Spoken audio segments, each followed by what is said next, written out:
like, he's on that side of the fence where it's 8. I got you.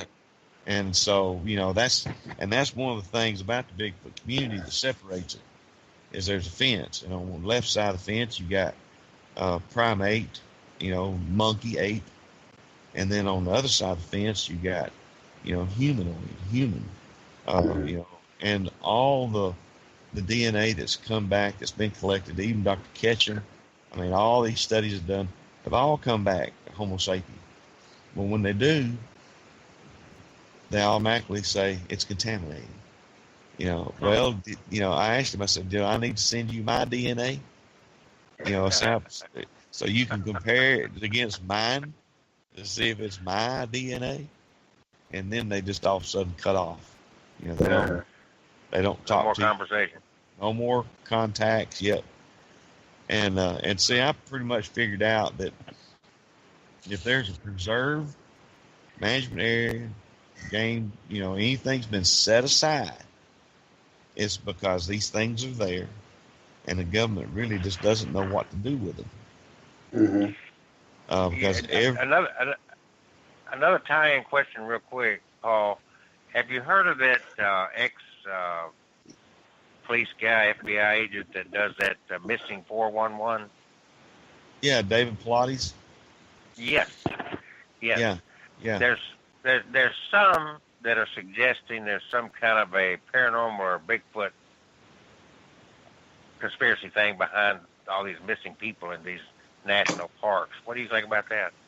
Yeah, when he wrote that first book, The Missing 411, that's 411 people came up missing without a trace in national parks across the United States. And there's over 20-something in Yellowstone. And even some up here close to Georgia and Alabama.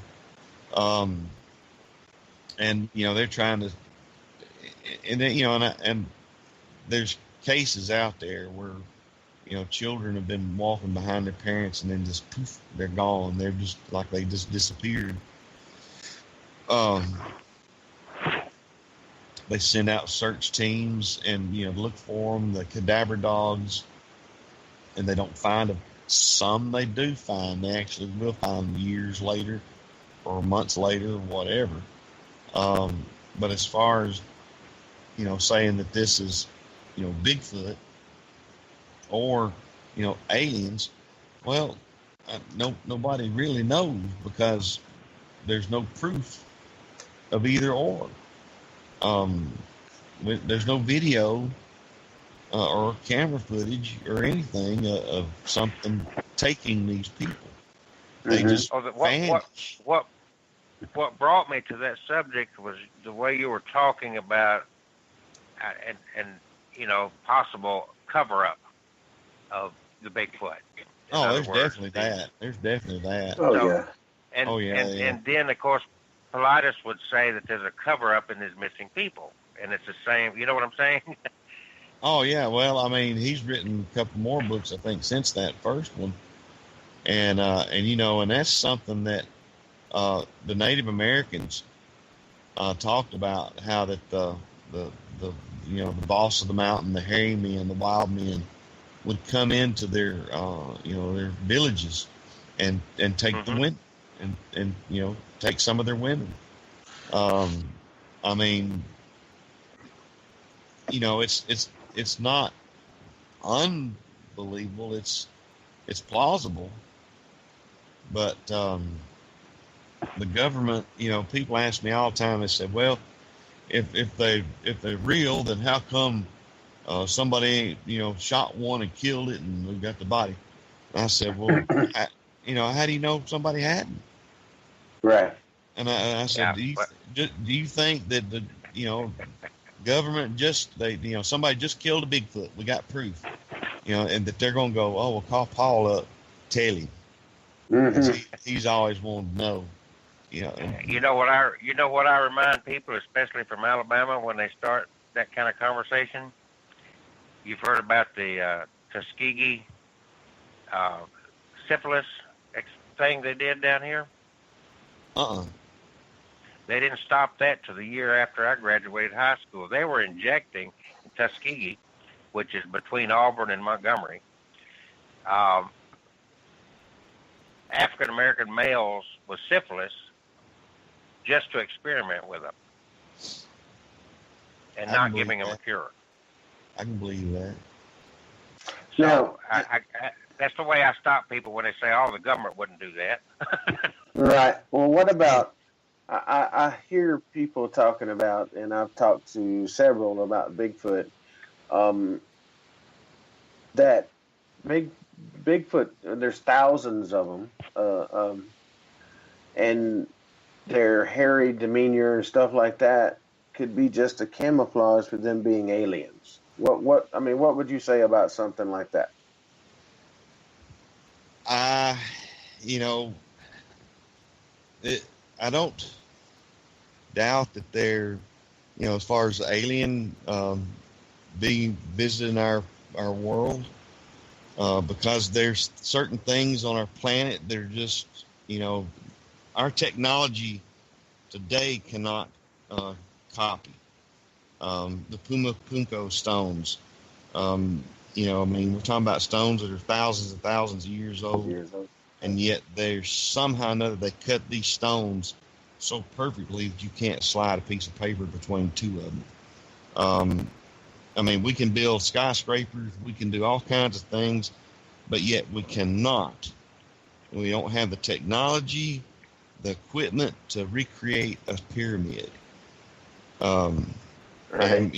And when they say that these were done by, piling up sand and they rolled, these stones that weigh 500 tons, with, it take. I wonder how many people it would take to actually move a 500 tons, block.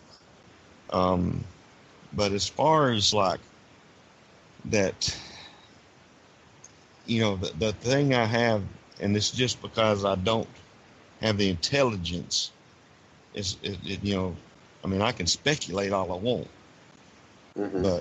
but I don't have the intelligence to actually sit and explain to you how that anyone could possibly travel or traverse, galaxies, and we're lucky to get, I still don't think we did, but put a man on the moon. We can't do it again. We're gonna do it one time, but One stop wonders, right?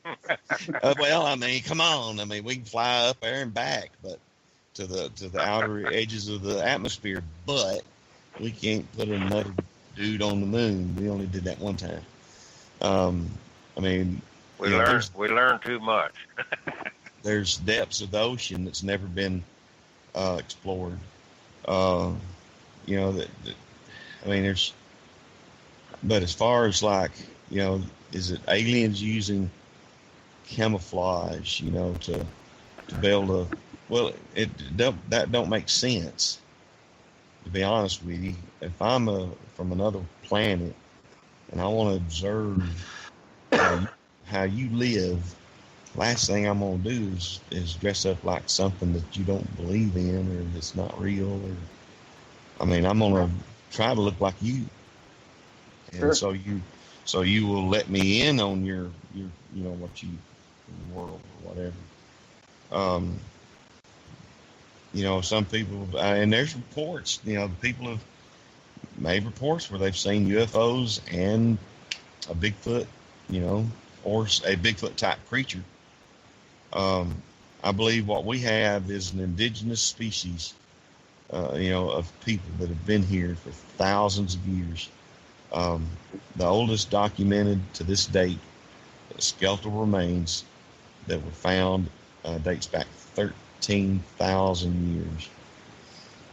So there's been people on this continent for thousands and thousands of years. Our culture, people, has only been on this continent for a little over 600. Right. And if you think about it, 100 years ago, there wasn't even, I don't even think there was TV. Right. So what makes us an expert, right? Exactly. And there are no experts. I'm sorry, there's no experts out there in the field. There is No. of either one. I mean, paranormal. When it comes to paranormal, I fall back on religious teachings, which and that is to be absent from the bodies and be in the presence of the Lord. But that's only because every culture has a deity of some sort. They have a god. It may be the sun. It may be a rock. I mean, I don't know. But every one of them have a deity or a higher being, and it's always from above. I think one day, it's gonna slap us in the face, and when it does, it will unravel everything. And the government really don't want that to happen. The government looks at it like this. So what if they acknowledge that Bigfoot is real? Is it going to prevent you or keep you from being able to make a living and provide for your family? No. Do you think if they announce that there's Bigfoots living out in the woods, you think that's going to actually stop the timber industry? No. No.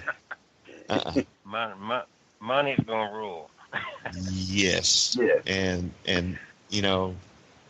if and we're the kind of folks where even if we were to prove that ghosts, that people when they died, their ghosts stuck around, we'd be trying to find a way to tax them.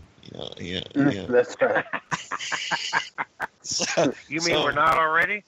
So if Bigfoot was to be acknowledged real, then he would qualify for government assistance. He'd be able to get in Section 8 housing, or maybe even get him a food stamp card. The Democrats would be wanting him to vote. See, that'd be right. their thing. Yeah, that's amazing. That's amazing. Well, guys, it's we ran over a little bit. It's 9:12. So, is there anything that y'all want to say, kind of ending up on things? Whatever it is that you want the world to know.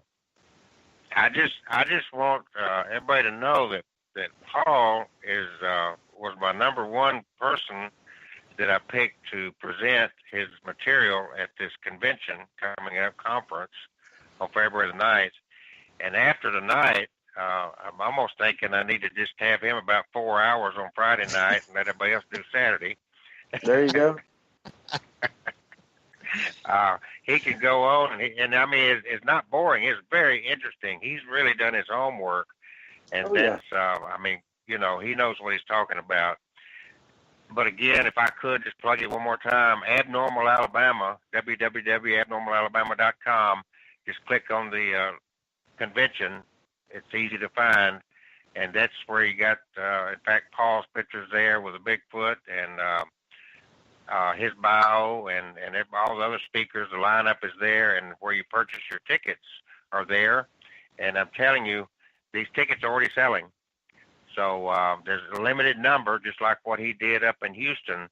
The fire marshal only allows so many people in a building. So when we run out of tickets, they're gone. So, and they're already selling. Well, that's cool. So the convention is, can you tell everybody the date and the address, where it's going to be located and that type of thing? February the 9th in Shelby, Alabama, at a place called the Sterling Castle.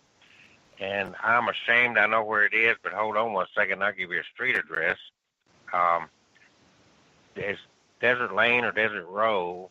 Hold on a second. Shelby, beautiful place. Just to see that castle is amazing on its own. But it is at 389 Desert Drive in Shelby, Alabama. And it's easy to find if you just Google the Sterling Castle. And like I said, the setting out there itself is awesome.